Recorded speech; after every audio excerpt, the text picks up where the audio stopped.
Crecer en la Fe presenta el estudio de la lección de la escuela sabática. Será de mucho provecho para tu crecimiento espiritual. Bienvenidos.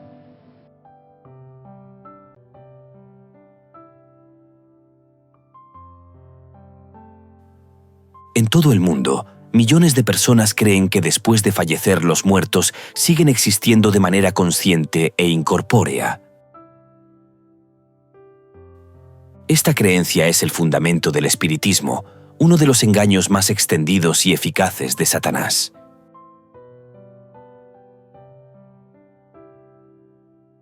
¿Sabes cuándo inició el espiritismo?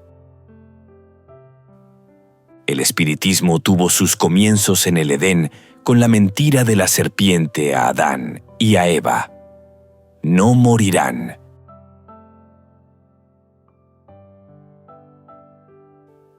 Dios nos advierte sobre este asunto. Y el hombre o la mujer que evocare espíritus de muertos o se entregare a la adivinación, ha de morir. Serán apedreados, su sangre será sobre ellos.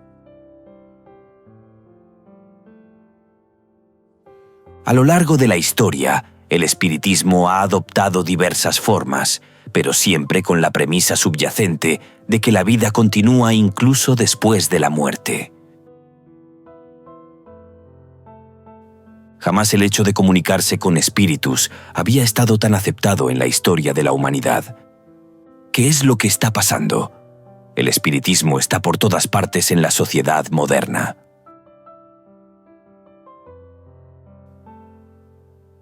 Orígenes del espiritismo moderno. Primero, partamos diciendo que en realidad el espiritismo siempre se ha practicado y casi en las formas que hoy conocemos. Si te está gustando este video, no olvides suscribirte y activar la campanita, y así no te perderás ninguno de nuestros próximos videos.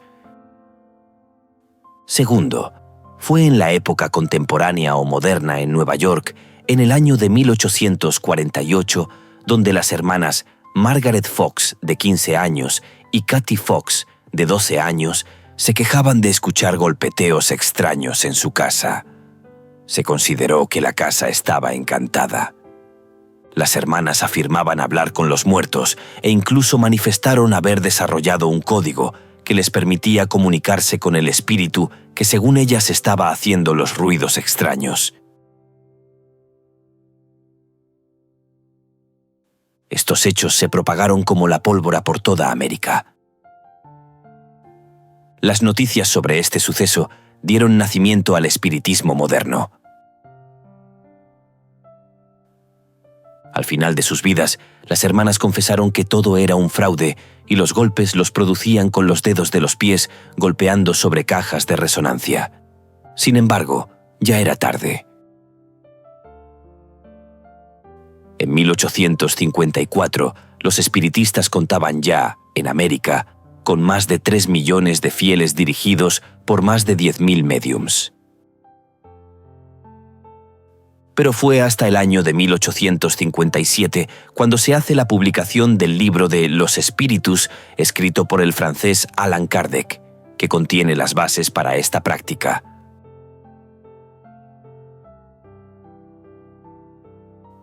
En el conflicto final de la Tierra, Satanás engañará a millones de personas mediante fenómenos espiritistas. El libro de Apocalipsis indica que esta es una de las formas en que intentará someter al mundo bajo su control. En este video y en las diferentes secciones nos enfocaremos en mostrar que nuestra única salvaguardia contra los engaños de Satanás en los últimos días es una relación personal con Cristo, una sólida base en las enseñanzas de la Biblia y conocer la verdadera enseñanza sobre la muerte.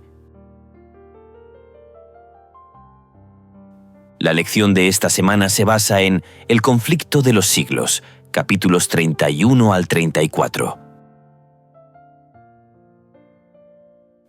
Y este estudio lo haremos mediante los siguientes puntos. Primero, las consecuencias mortales del espiritismo. Segundo, la muerte en el Antiguo Testamento. Tercero, la muerte en el Nuevo Testamento. Cuarto, el espiritismo en los últimos días. Primera parte. Quinto, el espiritismo en los últimos días. Segunda parte.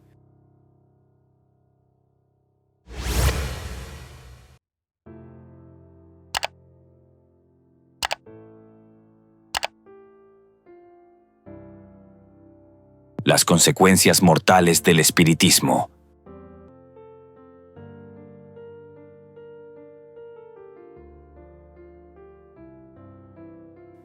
La fábula de que la muerte en realidad es solo la entrada a una nueva etapa de la vida se basa en el concepto de la inmortalidad natural del alma. Esta idea pagana de la inmortalidad natural del alma se infiltró tempranamente en la Iglesia a medida que se alejaba de sus fundamentos bíblicos en un intento de hacer comprensible su fe al amplio mundo romano. La teoría de la inmortalidad del alma fue una de esas falsas doctrinas que Roma, adoptándola del paganismo, la incorporó a la religión del cristianismo.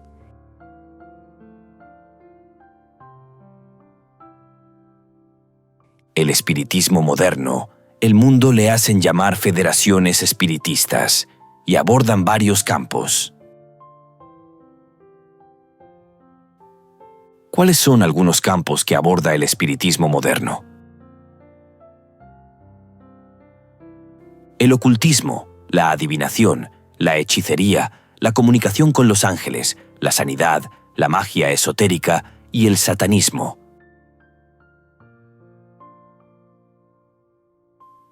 No teman a los que matan el cuerpo, porque el alma no pueden matar, antes teman al que puede destruir el alma y el cuerpo en el infierno. ¿Qué debería decirnos este versículo por sí solo sobre la supuesta inmortalidad del alma? La incorrecta interpretación de pasajes bíblicos como estos ha llevado a muchos a creer y a enseñar que al morir sale del cuerpo un ente consciente e inmortal.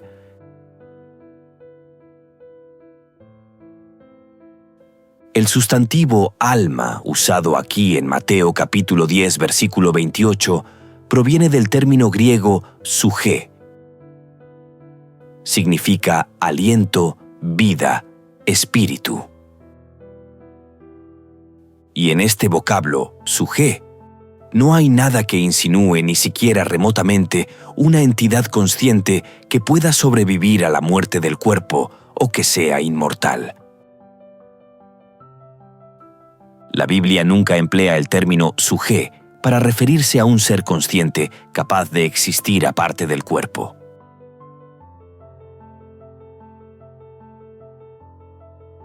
El Señor prohibió que su pueblo participara de cualquier tipo de ocultismo. No debían tolerar entre ellos ni encantador, ni espiritista, ni quien consulte a los muertos. Esa gente que practicara el espiritismo debía morir apedreada. Y el hombre o la mujer que evocare espíritus de muertos o se entregare a la adivinación, ha de morir. Serán apedreados.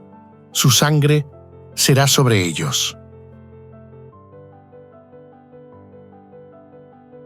El castigo parece increíblemente duro, pero tenía el propósito de proteger a Israel de la adoración de dioses falsos. El espiritismo en todas sus manifestaciones es demoníaco. El espiritismo seduce a la gente hacia una adoración falsa y falsifica una relación auténtica con Dios. El espiritismo nunca puede satisfacer las necesidades más profundas del corazón.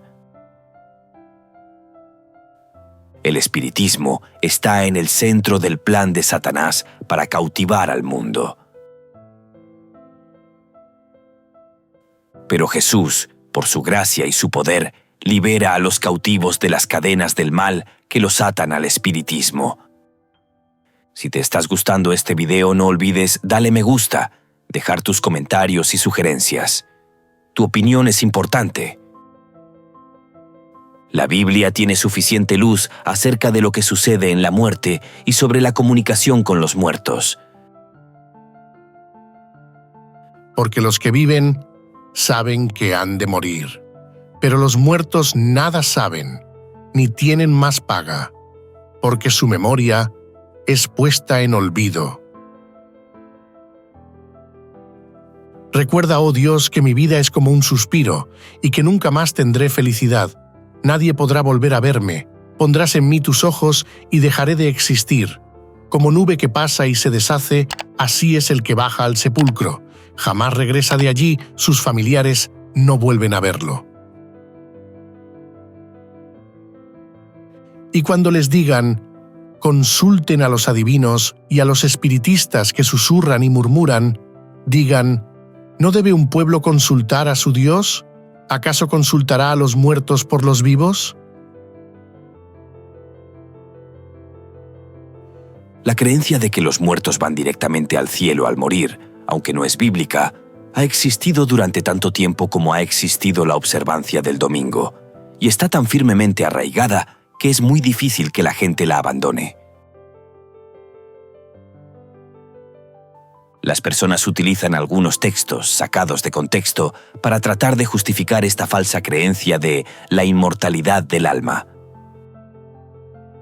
Pero esta falsa enseñanza de la inmortalidad del alma deja a la humanidad sin protección contra los engaños que Satanás puede presentarle, especialmente durante la crisis final.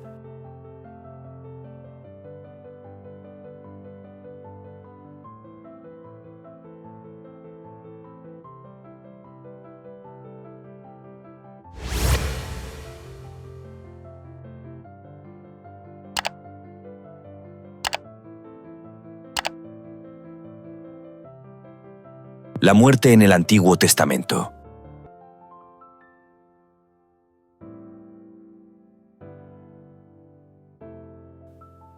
Esta sección la vamos a iniciar haciendo una pregunta. ¿Qué enseñan los siguientes pasajes bíblicos sobre el estado de los muertos? Porque en la muerte no hay memoria de ti. En el Seol, ¿quién te alabará? Porque los que viven saben que han de morir, pero los muertos nada saben, ni tienen más paga, porque su memoria es puesta en olvido. Los muertos no alaban al Señor, ni ninguno de los que descienden al silencio.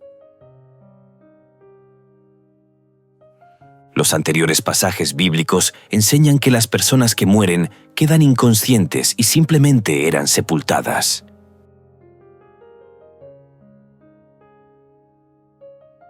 El Antiguo Testamento no enseña la inmortalidad del alma. Los escritores del Antiguo Testamento sostenían lo siguiente. Primero, que el ser humano es un ser indivisible. Segundo, que la muerte es el completo fin de la vida. Tercero, la muerte es un estado de inconsciencia en la cual no hay pensamientos, emociones, trabajo ni comunicación de ningún tipo. El Antiguo Testamento no enseña que después de la muerte los fieles vuelan a la dicha del cielo por la eternidad, ni que después de la muerte los infieles descienden al infierno, donde arden por la eternidad. El Antiguo Testamento enseña que la muerte es como un sueño. El Libro de Reyes utiliza la expresión «durmió con sus padres» para describir la muerte de los patriarcas David y Salomón. Y durmió David con sus padres, y fue sepultado en la ciudad de David. Y durmió Salomón con sus padres, y fue sepultado en la ciudad de su padre David, y su hijo Roboam reinó en su lugar.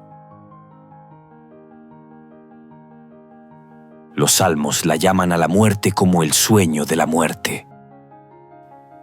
Mira, respóndeme, oh Jehová Dios mío, alumbra mis ojos, para que no duerma de muerte. En referencia a la muerte, Job dijo, Pero mientras el cielo exista, el hombre no se levantará de su tumba, no despertará de su sueño. El salmista añade: En cuanto a mí, veré tu rostro en justicia. Estaré satisfecho cuando despierte a tu semejanza. En este Salmo capítulo 17, el salmista resalta lo siguiente. Primero, anhela tener la alegría de ver a Dios cara a cara. Segundo, el salmista creía que la muerte era un estado inconsciente, es como estar dormido profundamente. Tercero, el salmista creía en la resurrección de los muertos. Cuarto, el salmista creía en la vida eterna futura.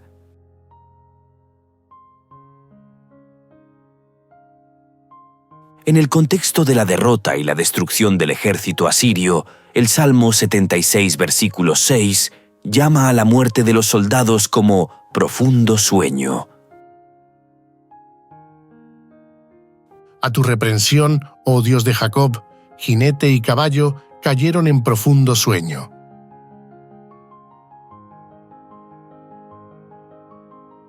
La idea de los muertos como espíritus incorpóreos que vuelan alrededor para comunicarse con los vivos de ningún modo es un concepto bíblico, sino paganismo puro.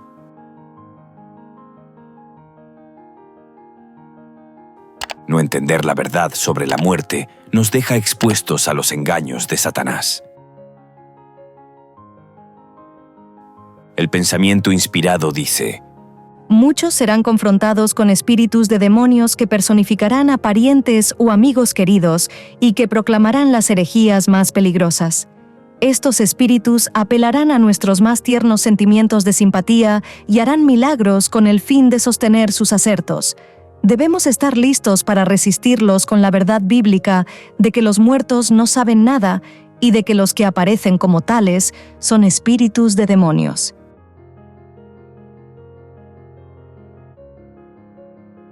El profeta Daniel añade un elemento importantísimo sobre el estado de los muertos. ¿Sabes cuál es ese elemento? Y muchos de los que duermen en el polvo de la tierra despertarán, unos para la vida eterna y otros para la ignominia, para el desprecio eterno. El elemento central que menciona el profeta Daniel es que los muertos serán despertados o resucitados. Esto mismo expresó el salmista David en el Salmo capítulo 17, versículo 15. La muerte es descansar en el sueño hasta la resurrección. No hay espíritus incorpóreos que vuelen alrededor para comunicarse con los vivos. Aunque los paganos creían en un mundo espiritual, los israelitas entendían la muerte como un sueño hasta la mañana de la resurrección. Aunque lloramos por los muertos, piensa así de los que mueren en Cristo. Ellos cierran los ojos en la muerte y luego, independientemente del tiempo que pase hasta que Jesús regrese, lo siguiente que verán será la segunda venida de Jesús.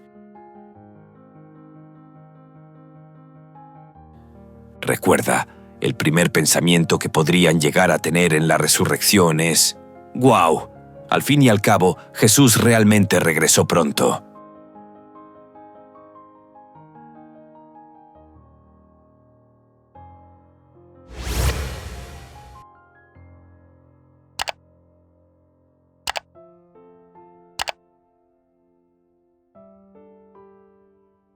La muerte en el Nuevo Testamento.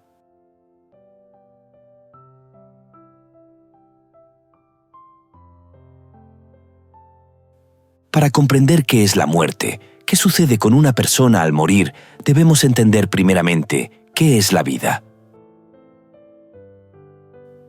Entonces Jehová, Dios, formó al hombre del polvo de la tierra, y sopló en su nariz aliento de vida, y fue el hombre un ser viviente.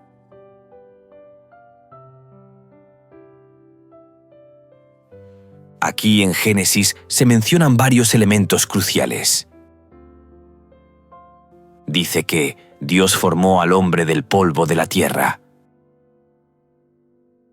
Dios sopló en su nariz el aliento de vida. Este ser inerte hecho por las manos de Dios llegó a ser un alma viviente, o como dice aquí, fue el hombre un ser viviente.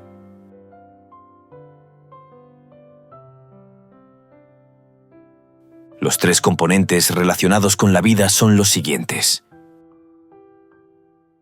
El primer componente, el polvo, tierra, barro o cuerpo. El segundo, el espíritu o soplo, también llamado hálito o aliento de vida. El tercer componente, el alma o ser viviente. El alma es el resultado de la unión de los dos primeros elementos. Es decir, una persona con vida es un alma. No tenemos alma. Los que estamos vivos somos almas vivientes.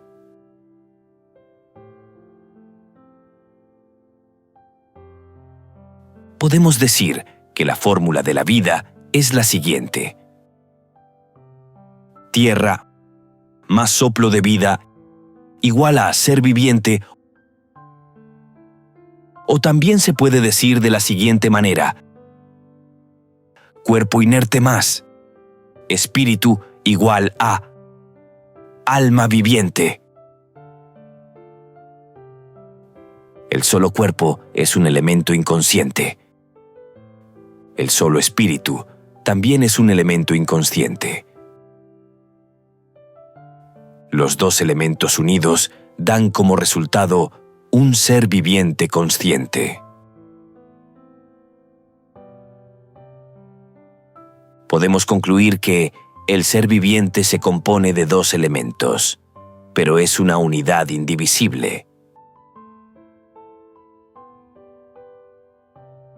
Ahora vamos a explicar de manera sencilla estos dos elementos. El primer elemento, la tierra, o el polvo o cuerpo, es el componente físico, los órganos y sistemas de nuestro cuerpo. El segundo elemento, el aliento, o soplo de vida o espíritu. Entonces Jehová Dios formó al hombre del polvo de la tierra, y sopló en su nariz aliento de vida, y fue el hombre un ser viviente. Podemos definir que el aliento o soplo de vida o espíritu es lo siguiente. La facultad de respirar que Dios le da a todos los seres vivos. Es el permiso o autorización de parte de Dios para vivir o para poder respirar. Él sopló el aliento de vida en las fosas nasales del cuerpo sin vida de Adán, y solo entonces el hombre se convirtió en un ser viviente. Este aliento de vida es el aliento del Todopoderoso, según Job capítulo 33, versículo 4, donde leemos: El Espíritu de Dios me hizo, y el soplo del Omnipotente me dio vida. El sustantivo aliento proviene del hebreo neshama. Significa aliento, espíritu, hálito, respirar.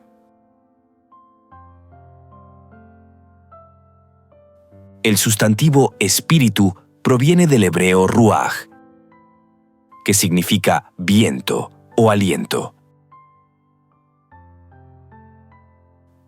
Nunca estos términos hebreos se refieren a una entidad consciente que salga de los seres humanos al morir.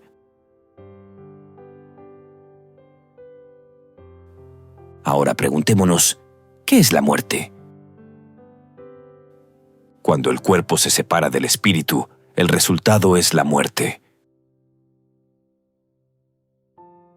Esto nos muestra que un ser humano está hecho de un cuerpo y del aliento de vida de Dios. Cuando los dos están juntos, hay vida, Cuando se separan, no hay vida. Cuando Dios quita su soplo de vida, o el espíritu, o su autorización de vida, se produce la muerte. Dejamos de existir. Dios es el dueño de la vida. En la muerte el ser humano queda inconsciente.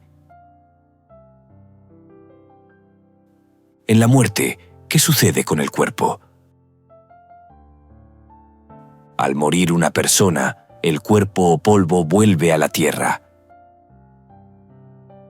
Con el sudor de tu rostro comerás el pan hasta que vuelvas a la tierra, porque de ella fuiste tomado, pues polvo eres, y al polvo volverás. En la muerte, el cuerpo inconsciente va al sepulcro. ¿Qué sucede con el aliento o soplo de vida o espíritu?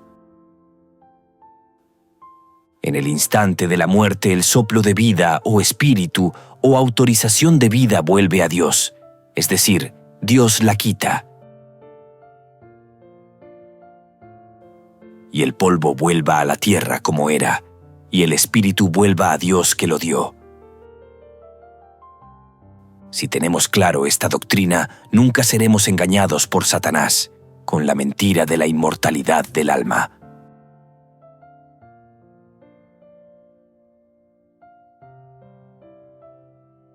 Tanto el Antiguo Testamento como el Nuevo Testamento utilizan la metáfora del sueño para referirse a la muerte. Al menos 53 veces en la Biblia, la palabra sueño se utiliza para referirse a la muerte.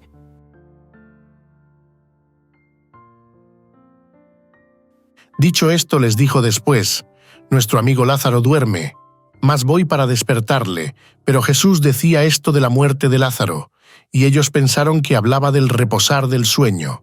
Entonces Jesús les dijo claramente: Lázaro ha muerto. Los autores bíblicos tanto del Antiguo como del Nuevo Testamento coinciden en todos los aspectos sobre el tema de la muerte. Primero, que no hay existencia consciente en un alma inmortal que abandona el cuerpo inmediatamente después de la muerte. Segundo, que es falso el concepto dualista pagano de la inmortalidad del alma. Este concepto enseñaba que el ser humano es un cuerpo mortal con un alma inmortal. Esta enseñanza fue muy difundida en los tiempos de Jesús. Tercero, que el ser humano es un ser indivisible.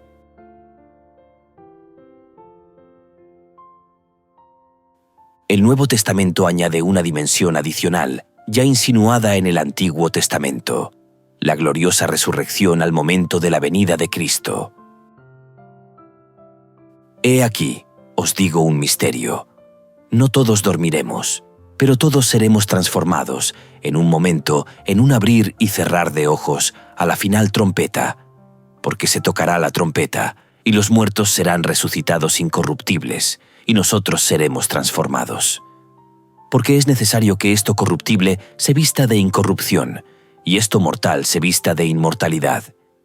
Y cuando esto corruptible se haya vestido de incorrupción, y esto mortal se haya vestido de inmortalidad, entonces se cumplirá la palabra que está escrita: sorbida es la muerte en victoria. Los evangelios subrayan que la vida eterna solo está en Cristo. El que cree en el Hijo tiene vida eterna, pero el que rehúsa creer en el Hijo no verá la vida, sino que la ira de Dios está sobre él. Jesús le dijo: Yo soy el camino, y la verdad, y la vida. Nadie viene al Padre sino por mí. Ni todos los demonios del infierno pueden arrebatar a los creyentes la seguridad de la vida eterna. Cristo venció a la muerte en la cruz. La tumba ya no puede retener a sus víctimas. La resurrección de Cristo es la garantía de que todos los creyentes un día resucitarán de la tumba en su venida. Tampoco queremos, hermanos, que ignoréis acerca de los que duermen, para que no os entristezcáis como los otros que no tienen esperanza. Porque si creemos que Jesús murió y resucitó, así también traerá Dios con Jesús a los que durmieron en él. Por lo cual os decimos esto en palabra del Señor, que nosotros que vivimos, que habremos quedado hasta la venida del Señor, no precederemos a los que durmieron. Porque el Señor mismo, con voz de mando, con voz de arcángel y con trompeta de Dios, descenderá del cielo, y los muertos en Cristo resucitarán primero. Luego nosotros, los que vivimos, los que hayamos quedado, seremos arrebatados juntamente con ellos en las nubes para recibir al Señor en el aire, y así estaremos siempre con el Señor. El apóstol Pablo añade lo siguiente: Porque si los muertos no resucitan, tampoco Cristo resucitó. Y si Cristo no resucitó, la fe de ustedes es vana y aún están en sus pecados. Entonces, también los que durmieron en Cristo estarían perdidos. ¿Qué sentido tienen estos versículos si los muertos al fallecer ya están en la dicha del cielo?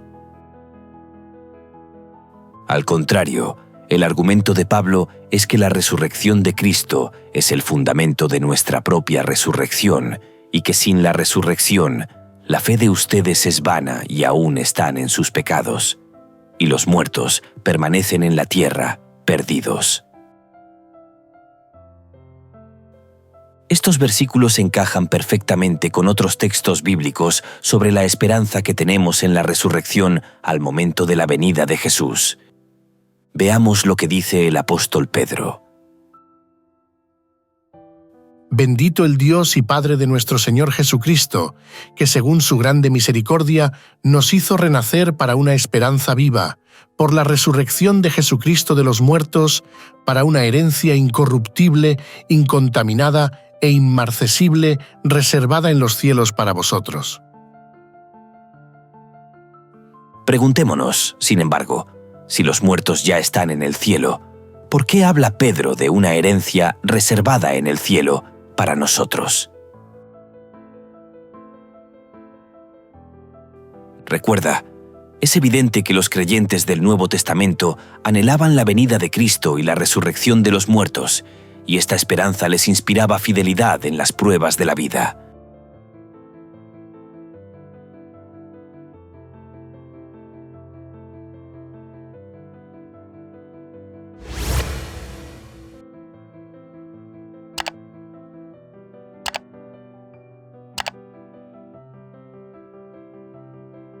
El espiritismo en los últimos días. Primera parte.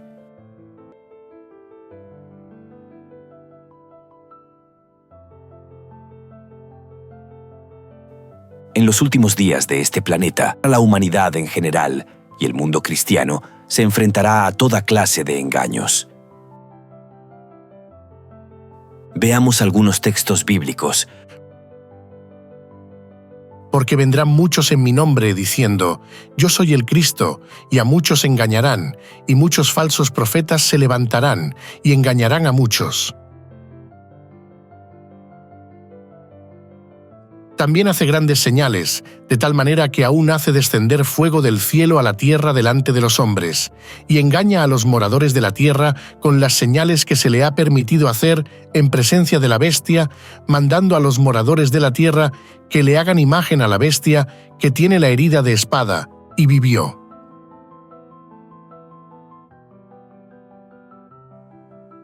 El diablo utilizará señales y prodigios y milagros espectaculares para engañar a las multitudes justo antes de la venida de Jesús.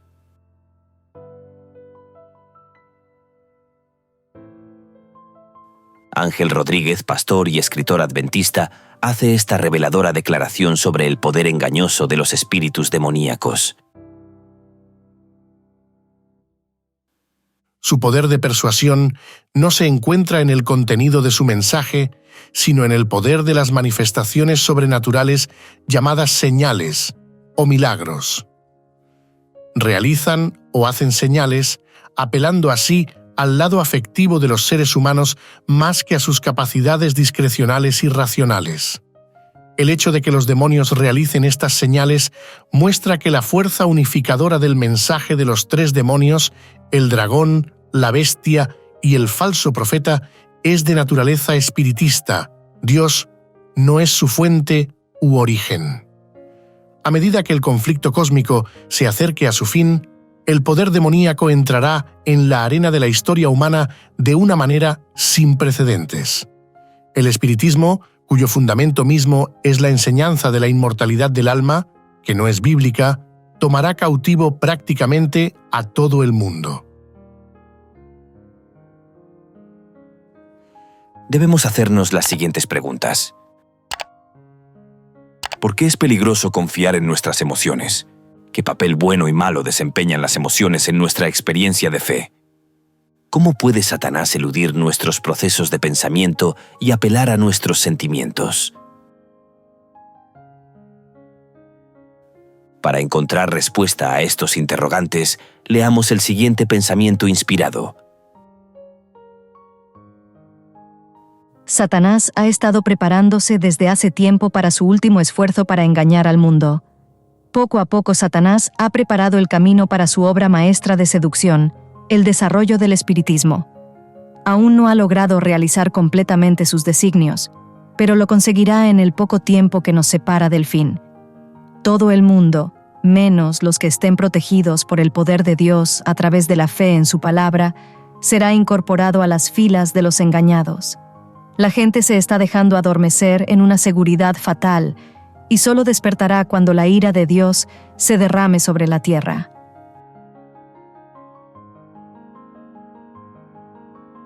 Para este tiempo final, nuestra única seguridad está en Jesús y en su palabra. Recuerda, no es difícil ver cómo millones y hasta miles de millones que no entienden la verdad bíblica del estado de los muertos podrían ser arrastrados por los engaños satánicos que implican la idea de que los muertos viven después de la muerte.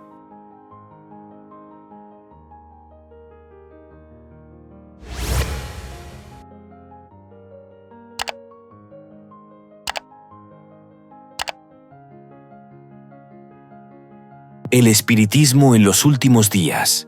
Segunda parte.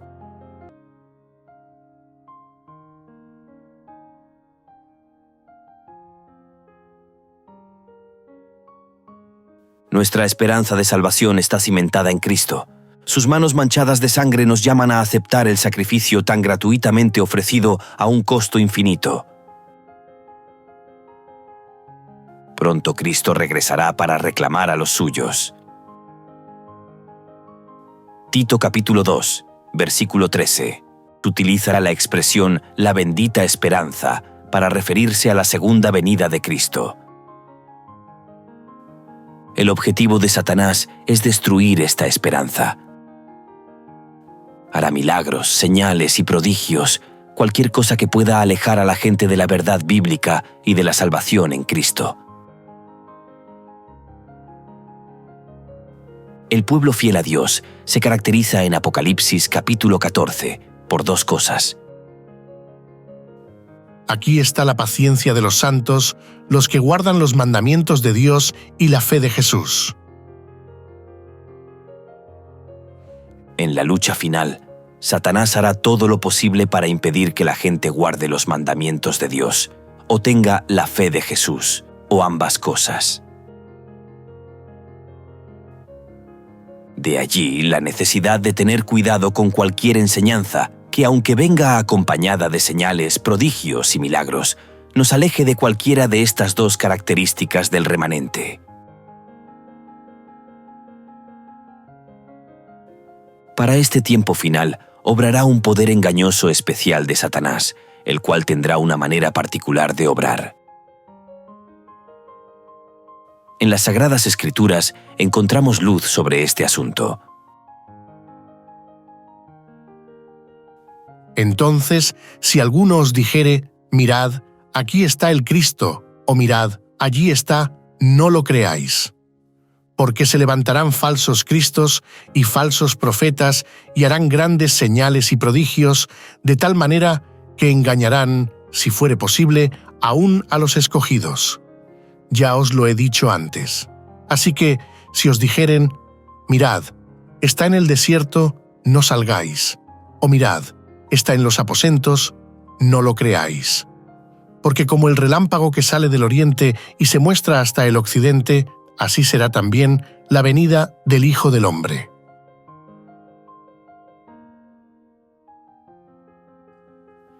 En el último tiempo, Satanás llevará a cabo su engaño final. Sobre el gran engaño final de Satanás, leamos los siguientes pensamientos inspirados. Pronto aparecerán en el cielo signos pavorosos de carácter sobrenatural, en prueba del poder de obrar milagros de los demonios. Los espíritus de los demonios irán a los reyes de la tierra y a todo el mundo para encarcelarlos en engaños y urgirlos a que se unan a Satanás en su última lucha contra el gobierno del cielo. Mediante esos agentes, tanto los príncipes como los súbditos serán engañados. Surgirán personas que se darán por el mismo Cristo y reclamarán los títulos y el culto que pertenecen al Redentor del mundo. Realizarán maravillosos milagros de sanidad y asegurarán haber recibido del cielo revelaciones contrarias al testimonio de las Escrituras. El acto que coronará el gran drama del engaño será que el mismo Satanás se hará pasar por Cristo. Hace mucho que la Iglesia profesa esperar el advenimiento del Salvador como consumación de sus esperanzas. Pues bien, el gran engañador simulará que Cristo ha venido. En varias partes de la tierra Satanás se manifestará a los hombres como un ser majestuoso, de un brillo deslumbrador, parecido a la descripción que del Hijo de Dios da Juan en el Apocalipsis.